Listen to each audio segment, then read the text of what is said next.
Hi everyone! Have you seen my first video posted? It is just a teaser. If you have watched, you can see that I have there small plants of Blueternate. It is the first plant I am fascinated to grow since I discovered that plants are growing lushly in my hands. So here are now the Bluternates. It becomes bigger. It's been 2 years that I'm already planting. Why it's called Blueternate? It's because of its unique color, which is blue. What are the uses of these plants? So there are some studies already have initial reports of many uses of Bluternates and its healthful benefits. So one of those are it boosts brain health, fights against cancer, anti-inflammatory properties, lowers blood pressure, improves skin health, helps in digestion, helps regulate blood sugar levels, improves eyesight, diuretic. You will have good urination. It will reduce strength and is good as anti-anxiety and anti-depression. It reduces fever because it has an analgesic property.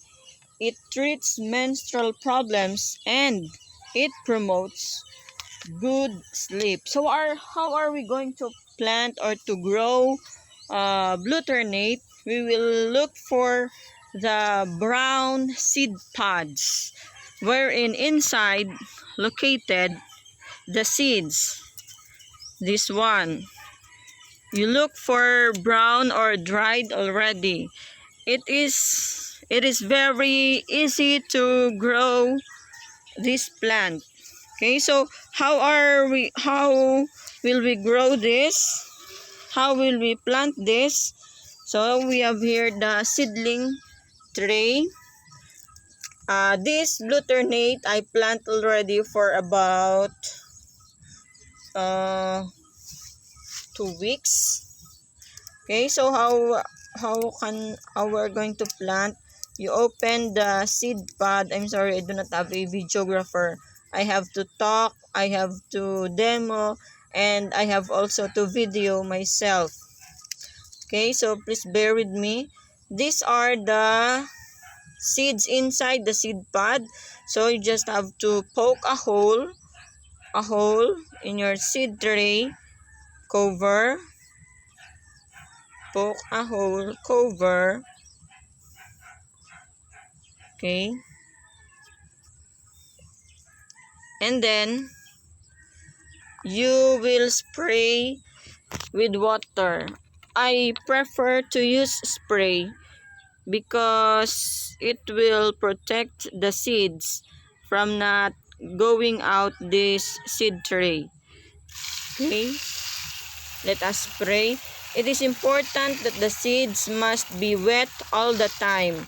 It will take 2 to 3 weeks to sprout, and then you will wait for a month or 2 months to have this result. Okay, so this is now the grown Blueternate, more than 2 months already. How about these bigger plants? It's already more than 6 months, and others are a year already. So how are we going to use this plant? It is very good for beverage purposes. In order to harness its health benefits, we are going to make a Blueternate tea. So I have prepared here the materials. We're going first to pick the flowers. Okay, we will pick the flowers. We'll pick the flowers. So you should pick the one that is fresh, newly opened. Do not pick those who are becoming dried or dried already, except if you are going to but others, you pick up these fresh flowers and have it dried to have a product like this. But what I want for my beverage are the fresh ones. Okay, so you pick, you have to inspect whether there are ants or other insects inside. So early in the morning, if you will pick this, okay, you can see there's some, I don't know if you can see the spiders. Okay, it dropped. Okay, let's have some picks. Every day the flowers are blooming. Okay, we will pick and pick. Every day you will have as many as flowers as this. It never stops blooming. Okay, so I've gathered few. So it's very beautiful flower. I will put I used to put 5 petals per glass. 1, 2, 3, 4, 5. I'm sorry, this is my first time in making a vlog. You put hot water. Okay, hot water, and allow it to steep.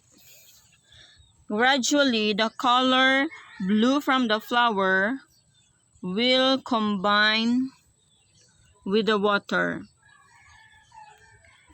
I think it took about a minute or more in order to extract all the colors from the flower going to the water.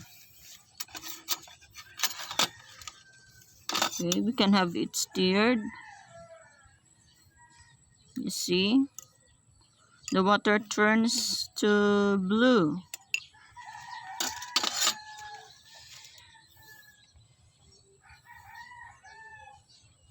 Then we could put later calamansi here as we are waiting for the flower to steep.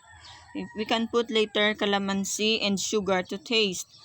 I think it's better to use honey because it's very healthy. But if you do not have, you can also use brown sugar or white sugar in order to taste. Or maybe you will not use any more sugar in order for you not to add sugar in your body. So let me show you my calamansi plants. They are already as tall as I am. I have here 1, 2, 3, 4, 5 calamansi plants. It never stops blooming. However, as of now, I only have few bigger ones. The rest are still very small. Because we are already picking this for our cooking. I am shy of my voice because it's not of good quality, but I do not have any choice. I do not have a videographer or a narrator. Okay, let us check. Are the colors already with the water? Okay, let's wait a little bit.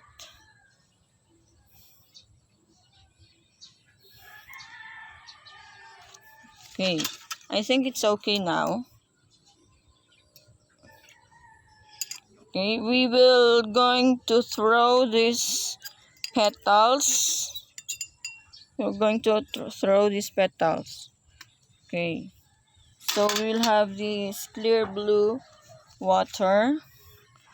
We can add calamansi. Let us watch what will happen if we're going to put calamansi.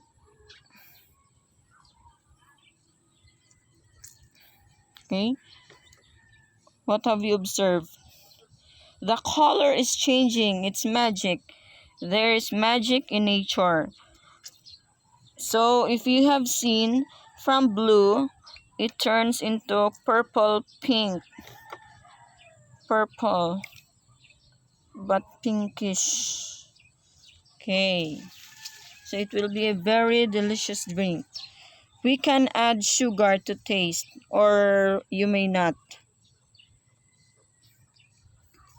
Oops.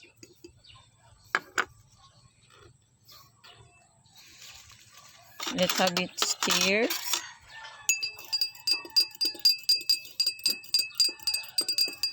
You can serve this as a hot beverage or cold. If you want a cold beverage, just let this sit and cool down for minutes. So supposing it's already not very hot, we can already transfer it to a container, to a glass, or a glass with ice. Okay, so we now have here cold beverage from Blueternate plant. I hope you enjoy. I hope I will be inspired to make more videos and enhance my voice, my intonation, and how I hope I can have a videographer so that it will be easy for me to explain instead of um instead of putting my energy into video. I will be able to focus more on how to speak, and in order for me to introduce to you my garden tips successfully and effectively. I have many gardening tips already based on my own discovery. I am already about 3 years planting. I thought before the plants are not growing in my hands, but I discovered through serendipity, and slowly by slowly, I have discovered almost of the plants are growing. So I thought it would be very nice to have it videoed and posted on YouTube, also for memory keeping. So stay with me, please, and you may I hope you enjoy my video, and uh, please look forward for another video that I will make. Thank you very much. Bye.